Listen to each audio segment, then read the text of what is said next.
தூத்துக்குடி மாவட்டத்தில் கடந்த பல ஆண்டுகளாக குடிநீர் கிடைக்காமல் திண்டாடி தவித்து வந்த ஒரு கிராமத்தின் தீராத பிரச்சினைக்கு ஊர் மக்கள் ஒன்று சேர்ந்து நிரந்தர தீர்வு கண்டுள்ளனர். இதன் பலனாக தற்போது தட்டுப்பாடின்றி போதிய குடிநீர் கிடைப்பதால் கிராம மக்களிடையே அளவு கடந்த ஆனந்தம் ஊற்றெடுத்துள்ளது. 500க்கும் அதிகமான மக்கள் வாழ்ந்து வரும் சிறிய கிராமம் மாசார்பட்டி. விளாத்து குளத்தில் இருந்து சுமார் 20 கிலோமீட்டர் தொலைவில் உள்ள இந்த கிராமமும் அடிப்படை வசதிகள் கிடைக்காமல் அல்லாடும் எத்தனையோ கிராமங்களில் ஒன்றாகும். பல ஆண்டுகளாக குடிநீர் கிடைக்காமல் தவித்து வந்தது மாசார்பட்டி கிராமம்.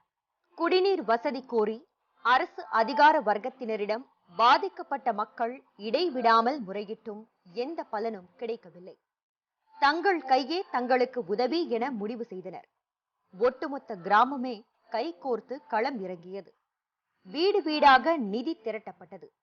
உழைத்து உழைத்து சிவந்த கரங்கள் கிணறு தோண்டின. சுமார் 70 ஆண்டுகளுக்கு முன்னர் தோண்டப்பட்டு வறண்டு கிடந்த 60 அடி ஆழ கிணற்றை கிராம மக்கள் தூர்வார தொடங்கினர். மேலும் 20 அடி ஆழம் தோண்டப்பட்டது. 80 அடியை எட்டியதும் தண்ணீர் ஊற்றெடுத்து பெருகியது. மாசார்பட்டி கிராமம் எங்கும் மகிழ்ச்சி வெள்ளம் கரை புரண்டோடியது.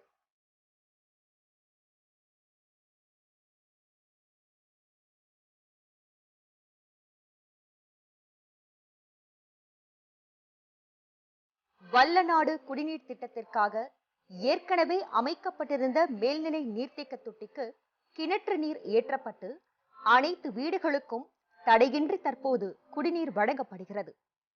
இது போன்ற பணிகளை இருக்கக்கூடிய மற்ற கிராமங்களும் இருக்கக்கூடிய இயற்கை வளங்களை அந்தந்த கிராமத்தில் உள்ள இயற்கை வளங்களை குளமாகட்டும் அது ஏரியாகட்டும் அல்லது இது போன்ற கிணறுகளை அவர்களே தூர்வாரி அவர்களே சரிவீடு செய்து கொண்டால் அரசினுடைய எந்த விதமான எதிர்பார்ப்பு இல்லாமல் தாங்களே தங்களுடைய தேவைகளை பூர்த்தி செய்வதற்கான ஒரு முன்னாதாரமான கிராமமாக மாசார்பட்டி விளங்குது என்பதை தெரிவித்துள்ளது.